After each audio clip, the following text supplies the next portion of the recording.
السلام عليكم ورحمة الله. الحمد لله وحده والصلاة والسلام على من لا نبي بعده. فأعوذ بالله من الشيطان الرجيم. بسم الله الرحمن الرحيم. يا أيها الذين آمنوا قوا أنفسكم وأهليكم نارا. وقال رسول الله صلى الله عليه وسلم: من قال لا إله إلا الله دخل الجنة أو كما قال عليه الصلاة والسلام. আলহামদুলিল্লাহ, মহান আল্লাহ তাআলার কাছে শুকরিয়া জ্ঞাপন করছি যে আল্লাহ পাক রব্বুল আলামিন আমাদেরকে এরকম ভাবে একটি মহৎ উদ্দেশ্য নিয়ে একটি প্রোগ্রামে উপস্থিত হওয়ার জন্য তৌফিক দান করছেন, সেজন্য শুকরিয়া আদায় করি আলহামদুলিল্লাহ। বাংলাদেশ জামাতে ইসলাম কর্তৃক আয়োজিত উলামা বিভাগের সম্মানিত সভাপতি উপস্থিত আছেন এবং বাংলাদেশ জামাতে ইসলামের কলমাকান্দা শাখার আমির এবং উপস্থিত আছেন আমাদের বিভিন্ন ইউনিয়ন থেকে মনোনীত আমির জামাত এবং আমাদের সামনে উপবিষ্ট আছেন জাতির কর্ণধার বিভিন্ন গ্রামের উলামায়ে কেরাম, সম্মানিত ইমাম ও খতিব। মহান আল্লাহ পাক রব্বুল আলামিন আমাদেরকে দুনিয়াতে বিভিন্ন ধরনের দায়িত্ব দিয়ে পাঠাইছেন। পৃথিবীর বুকে আল্লাহ পাক রব্বুল আলামিন একমাত্র মানব জাতিকে দুনিয়াতে পাঠাইছেন আল্লাহ তাআলার পরিচয় লাভ করার জন্য। কোরআনের মধ্যে আল্লাহ তাআলা ইরশাদ ফরমান, ওমা খালাকতুল জিন্না ওয়াল ইনসা ইল্লা লিয়াবুদুন।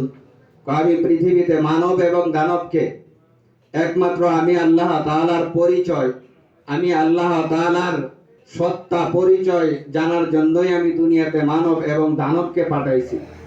জিন জাতি এবং মানব জাতিকে আল্লাহ পাক রব্বুল আলামিন আল্লাহর পরিচয় বোঝার জন্যই দুনিয়াতে পাঠাইছেন। কিন্তু আফসোসের বিষয় হলো, আমরা দুনিয়াতে আইসা আমরা যে মুসলমান, আমাদের মুসলমানিত্ব ভুলে গিয়ে আমরা গায়রুল্লাহর পূজা নিয়ে ব্যস্ত। আমরা সবাই গায়রুল্লাহর মুখাপেক্ষী হয়ে গেছি, যার কারণে আজকে আমাদের উপর, মুসলমানদের উপর বিভিন্ন ধরনের নির্যাতন নিপীড়ন আসতেছে। বিশেষ কইরা সমাজের মধ্যে যারা আলেম উলামা আছে, ওই আলেম উলামাদের উপর সবচাইতে বেশি নির্যাতন আমরা দেখেছি। ফ্যাসিস্ট সরকারের আমলে আমরা 17 বছর যাবৎ ইসলামের কথা বুক ফুলিয়ে বলতে পারি নাই। আমরা যখন মসজিদের মিম্বরের মধ্যে বৈশা দাইখা হকের কথা বলবো, তখন আমাদের মুখে লাগাম টেনে দেওয়া হয়েছে। যখন আমরা কোন ওয়াজ মাহফিলের মধ্যে হকের কথাগুলা বলবো, তখন ফ্যাসিস্ট সরকারের কিছু দূষররা আমাদের লাগাম টেনে ধরেছে। আজ আল্লাহ পাক রব্বুল আলামিন আমাদেরকে সুযোগ করে দিয়েছেন হকের কথা বলার জন্য। এজন্য ভাই, আমি আমার খতিব এবং উলামায়ে কেরামদেরকে বলবো, আমরা প্রত্যেকেই এক একজন এক একটা সংসদের মালিক, আমরা এক একজন এক একটা মসজিদের মিম্বরের মালিক। আমি যদি আমার মসজিদের মিম্বর থেকে আল্লাহ তাআলার হকের কথাগুলা বলি, এরকম ভাবে মানুষদেরকে যদি বুঝাইতে পারি যে আমরা দুনিয়াতে কি জন্য এসেছি, আমাদের কাজ কি। মুসলমান তো বীরের জাত, মুসলমান তো ওই জাতি যারা নাকি নিজের নববিবাহিত স্ত্রীকে বাসর করে রাইখা যুদ্ধের জন্য, দিনকে জিন্দা করার জন্য যুদ্ধে ঝাঁপিয়ে পড়ে। আমরা সেই জাতি। আমাদের পূর্বপুরুষ যারা আছে তাদের ইতিহাস দেখলে, তাদের ইতিহাস পড়লে আমরা বুঝতে পারি তারা দিনের জন্য কতটুকু করেছে। আর আজকে আমরা জাতির উলামায়ে কেরাম, আমরা মসজিদের ইমাম, মসজিদের খতিব, আজকে আমরা হকের কথা বলতে পারি না। এজন্য ভাই, বাংলাদেশ জামাতে ইসলাম কর্তৃক আয়োজিত আজকে আলেম উলামাদেরকে নিয়ে আলোচনার মাধ্যমে এটাই জানাইতে চাইতেছে তারা যে আমরা জাতির কর্ণধার, আমরা জাতির শ্রেষ্ঠ সন্তান, আমাদের দায়িত্ব হইল মানুষদেরকে আল্লাহর পথে ডাকা এবং হককে বুঝিয়ে দেওয়া, হারাম থেকে কিভাবে মানুষ বাঁচতে পারে। এই জন্য আমি গতকালকে একটি প্রোগ্রাম শুনছি, আমাদের উলামায়ে কেরাম আজকে এত নির্যাতিত নিপীড়িত কি জন্য? আমরা আমাদের জন্য আজকে আমরা এত নির্যাতিত কেন? আমরা নিজেদেরকে গায়রুল্লাহর কাছে সঁপে দিয়েছি।